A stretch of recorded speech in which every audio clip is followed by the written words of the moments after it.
Good morning. মর্নিংটা সত্যিই good. কারণ ওয়েদারটা এত সুন্দর। কারণ পিছনে ছোট, ছোট হিলসগুলো দেখা যাচ্ছে। কি হলো, পকেটে হাত দিয়ে দাঁড়িয়ে আছেন কেন? ট্রেনটা আটকে দে। পাহাড়টা দেখা যাচ্ছে। সত্যি দারুণ, সত্যি। এখানে একটা মন্দির আছে, শিব মন্দির।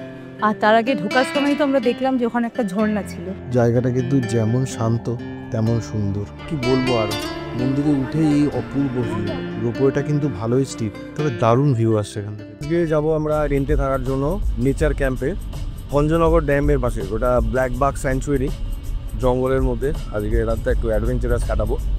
তো তার আগে আমরা যাব তারাতারিণী মন্দিরে। ভারতবর্ষের এক প্রাচীন শক্তিপীঠ এইটি। একটি ছোট্ট পাহাড়ের চূড়ার উপরে এই পীঠ। রোপওয়ে করে উঠতে হবে আমাদের। NH রোড ধরার পরে এবার আমাদের একটা রাইট সাইড দেখাচ্ছে, রাইট সাইড ডিরেকশন দেখাচ্ছে। তো সেখান থেকে যেতে হবে। এবার আমরা SH তুলেছি স্টেট হাইওয়ে ধরে। এখন মোটামুটি দেখাচ্ছে 12 কিলোমিটার। এই সরু রাস্তাটা দিয়ে যেতে হবে আমাদের, তবে গেট করা আছে, চিনতে অসুবিধা হবে না। আমরা চলে এসেছি মন্দিরের কার পার্কিংয়ের সামনে। এখান থেকেই রোপওয়ে ধরছি। রোপওয়ে 65 রুপিস পার পার্সন নিয়েছে। রোপওয়েটা কিন্তু ভালোই স্টিপ, বেশ উঁচু।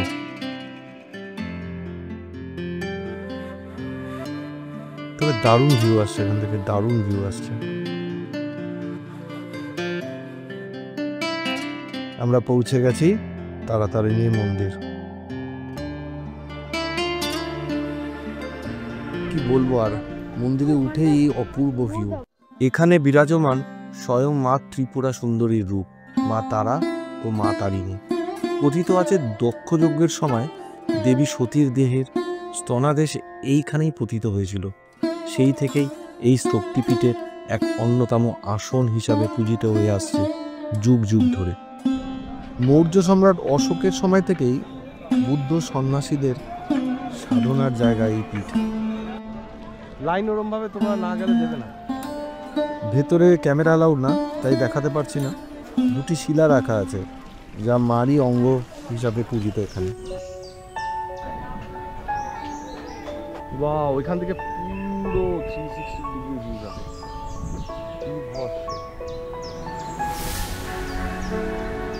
বৃষ্টি হচ্ছে, পুরো মেঘ দেখে আমার মাটির মধ্যে নেমে গেছে। ওর থেকে বৃষ্টি হচ্ছে, দারুণ লাগে। প্রতিটা বৃষ্টি পাহাড়ের থেকে।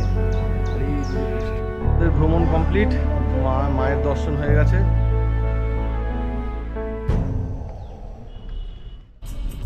তারাতারিণী টেম্পল দর্শন হয়ে গেছে, খুব ভালোভাবেই করেছি আমরা। ভিড়ও বেশি ছিল না, রোপওয়েও বেশিক্ষণ দাঁড়াতে হয়নি। এখন বাজে 11:15। আমরা এখন যাচ্ছি ব্ল্যাক বাক সেঞ্চুরিতে, যেখানে আমাদের আজকে নাইট স্টেটা আছে। ওটা হচ্ছে ভঞ্জনগর ড্যাম। এবার এখান থেকে টাইম দেখাচ্ছে 1 hour 50 minutes। দাঁড়ালাম, জল নিয়ে যাব, জঙ্গলে কি পাবো না পাবো। তারাতারিণীর মন্দির থেকে ভঞ্জনগর নেচার ক্যাম্প প্রায় 80 কিলোমিটার। আর আজকে সকালে গোপালপুর থেকে তারাতারিণী মন্দিরে পন্ডা, সেটা 36 কিলোমিটার। মানে অলমোস্ট 116 কিলোমিটার আজকে ট্রাভেল। এখন হিমজিন ক্রস করছি, এটা একটা মার্কেট প্লেস কনজেস্ট। উড়িষ্যার রোড ট্রিপ করতে এসে কিন্তু আমরা রাস্তা সব জায়গাতেই ভালো পেয়েছি। এই রাস্তাটাও কিন্তু দারুণ দুর্ধর্ষ। আমরা এখন আস্কা ঢুকে গেছি, আস্কা দিয়ে যাচ্ছি। এখানে ভুট্টা কিন্তু খুব ভালো, মানে সুইট কর্ন, একদম নরম। দেখবো পুরানো নেই না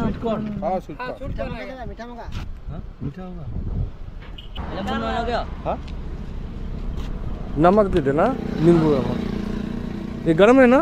हाँ गरम है, এটা আপনার নেতাম করো। ও আচ্ছা।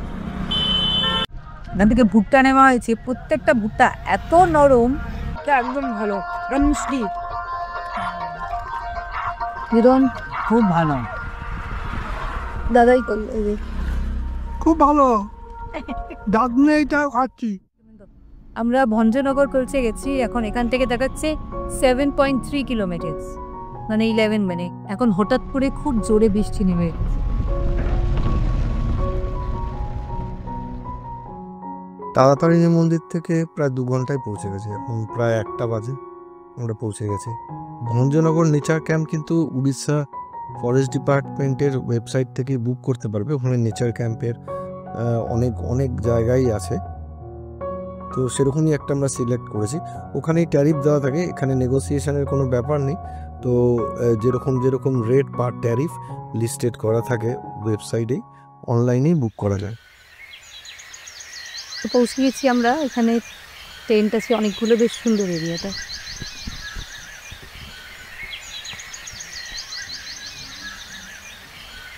জায়গাটা কিন্তু যেমন শান্ত তেমন সুন্দর। এক পাশে ভঞ্জনগরের ড্যাম, আর এখান থেকে শুরু হচ্ছে ভঞ্জনগরের অরণ্য। টেন্টে ঢুকেছি আমরা, টেন্টের ভিতরটা দেখাচ্ছি, নিট ক্লিন আছে। এখানে চেয়ার দিয়েছে 4টে, বেড আছে, এখানে এমনি আলনা মতন করেছে। এই যে ফ্লোরটা এরকম। টেন্টের ভিতরটা তো দেখালাম, এবার বাথরুমটা দেখাচ্ছি।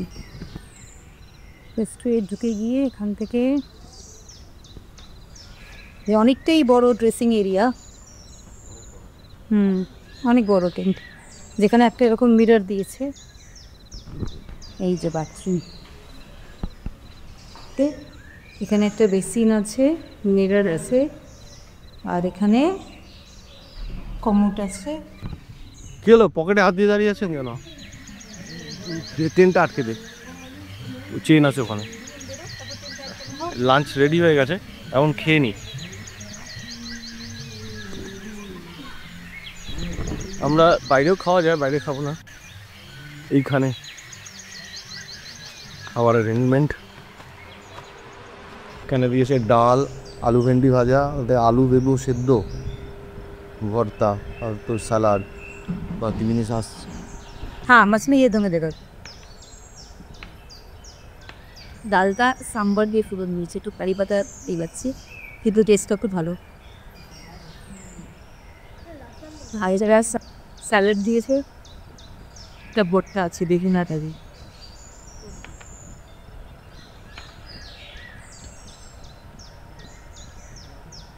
দেশি চিকেন, আমাদের চিকেন চলে এসছে, ওটা দেশি চিকেন আলু দিয়ে ঝোল করেন, আর দুটো মাছ। আজ দুপুরে খাবারটা যেন ওই ট্রাইবেলদের একটা ফ্লেভার ছিল। খাওয়া দাওয়ার পরে জঙ্গলের আশপাশ দিয়েই বেড়াতে বেড়াতে এসে দাঁড়ালাম এই সুন্দর জায়গাটিতে। দারুণ ভিউ আসছে এখান থেকে, কারণ পিছনে ছোট ছোট হিলসগুলো দেখা যাচ্ছে। পুরো রেঞ্জটা দেখো। এবার এই টাইমটাতে এসছি পার্টিকুলারলি, মানে সানসেটের টাইমটাতে খুবই ভালো লাগছে। আর ওয়েদারটা খুব প্লেজেন্ট ওয়েদার হয়ে গেছে, মানে এখানে তো মাঝে মাঝেই বৃষ্টি হচ্ছে, মাঝে মাঝেই রোদ, আকাশে এখনো ওই দেখো কিরকম মেঘ আছে। মেঘ আছে, কিন্তু এই মোমেন্টে মানে বেশ সুন্দর একটা ঠান্ডা চাই, আর না বৃষ্টি আছে, মেঘ তো আমরা দেখতে পাচ্ছি। মানে আজকেও সন্ধ্যেবেলা এখানে প্রচুর বৃষ্টি হতে চলেছে।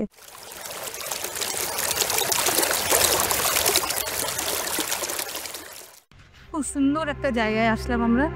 এখানে একটা মন্দির আছে, শিব মন্দির, আর তার আগে ঢোকার সময় তো আমরা দেখলাম যে ওখানে একটা ঝর্ণা ছিল।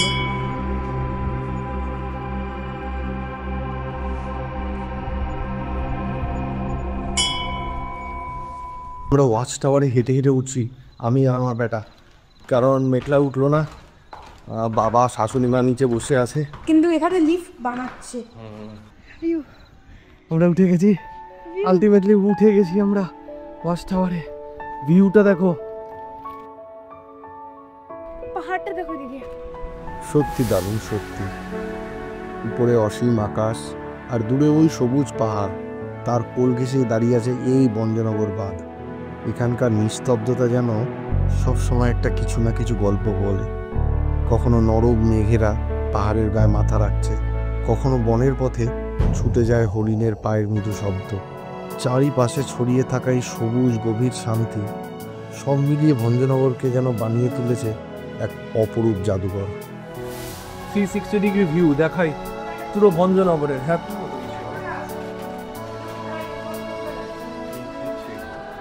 পুরো ভঞ্জনগরের 360 ডিগ্রি ভিউ, দারুণ জায়গা লাগছে, দারুণ। ওয়াও!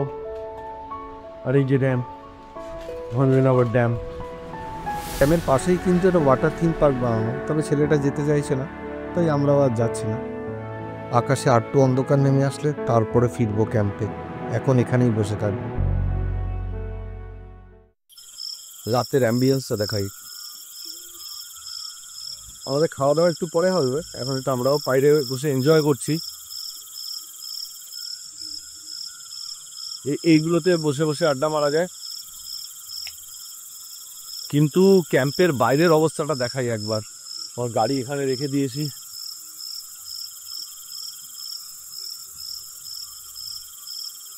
এইটা গেট, এই দুটো আলো যে দেখা যাচ্ছে এটা গেট। এরপরে পুরো ভুতুড়ে জঙ্গল, ওদিকে আর যাওয়ার আমার হিম্মত নেই একা একা। দেখো এখানে বেশ হেরিকেন লাইটগুলো ধরিয়ে রেখেছে।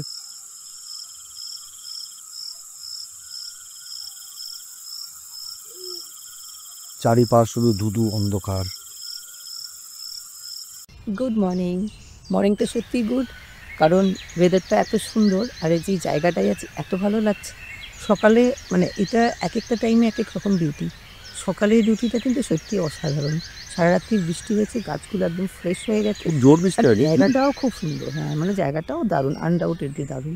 টেন্টগুলোতে কিন্তু আমাদের একটুও অসুবিধা হয়নি, যেটা জেনারেলি আমরা টেন্ট ভাবি যে মুভমেন্টে প্রবলেম হবে, স্পেস কম থাকবে। আমি দেখিয়েছি এটা যে এখানে মানে অনেকটা স্পেস আছে ভিতরে, ওয়াশরুমটাও অ্যাটাচ, শুধু ওই চেন থেকে মানে খুলে বেরোতে হবে। আদারওয়াইজ এখানে কিন্তু এমনি প্রবলেম হওয়ার কোনো কিছু নেই। সুন্দর এনভায়রনমেন্ট। টিভি পাবেন না, যারা টিভি বা এইসব এন্টারটেনমেন্ট মাথায় নিয়ে আসবেন তাদের জন্য এটা না। যদি নেচারের মধ্যে থেকে আপনি এনজয় করতে চান, কাম কোয়াইট একটা সেরিন একটা এনভায়রনমেন্ট, এটা কিন্তু একদম exactly right place for you. শুধু পাখির আওয়াজ। পাশে একদম ড্যাম আছে এখানে, আর এত সুন্দর জায়গাটা, মানে পুরোটাই জঙ্গলের মধ্যে। আপনারা কিছু জিনিসপত্র পাবেন না, কোনো মানে বাইরের থেকে কোনো জিনিস পাবেন না, অনেকটা বেরোতে হবে। এই যে রাত্রিবেলা বৃষ্টি হলে কিন্তু অসুবিধা নেই, সব কটা সুইচ টেনের উপরে শেড করা আছে। দূরে ছোট ছোট টিলাগুলোর উপরে মেঘ আটকে আছে। এখন ব্রেকফাস্ট করব, মা আর পুরি সবজি। উপমাটা বেশ সিমুই দিয়ে কারি পাতা দিয়ে বানিয়েছে, বেশ দারুণ টেস্ট লাগছে। আর পুরীর সঙ্গে তরকারিটাও বেশ টেস্ট। বাজে এখন বাজে 8:20। 8:20 বাজে। আমি বলেছি 12টার মধ্যে পৌঁছে যাবো, রাস্তায় যদি কোথাও দাঁড়াই। আমরা যেভাবে প্ল্যান করেছি এক ফোঁটা কষ্ট হয়নি, না। হচ্ছে কি, কারণ গাড়ি নিয়ে যাচ্ছি ঘুরতে ঘুরতে, তারপরে গিয়ে আমরা জায়গাটা এনজয় করছি। যদিও কাল এখন অব্দি তো সবটাই খুব প্লেজেন্ট এক্সপিরিয়েন্স ছিল। যতগুলো বুকিং হয়েছে, ওটিডিসি ছিল ওগুলো, এটা ফরেস্ট ডিপার্টমেন্টের, এগুলো সবই ভালো ছিল। নেক্সট আমাদের এমনি হোটেল আছে, কারণ ওটা আমরা পাই না ভিতরকণিকায় আছে। তাই তারপরে তারপর পুরীর পরে ভেতরকণিকা, সেই ভেতরকণিকাটা আমাদের আবার ওটিডিসি আছে। আমরা এখন ভঞ্জনগর নেচার ক্যাম্প থেকে বেরিয়ে যাচ্ছি দারিংবাড়ি। বলো। আমরা এখন বেরোচ্ছি, এখন যাব আমরা দারিংবাড়ি। সোজা মাঝখানে কোথাও স্টপ নেই, এখান থেকে 80 কিলোমিটার। আজকের ব্লগ আর বড় করছি না, দেখা হচ্ছে নেক্সট ভিডিওতে দারিংবাড়ির রাস্তায়। ভিডিওটা ভালো লাগলে please like, share and subscribe.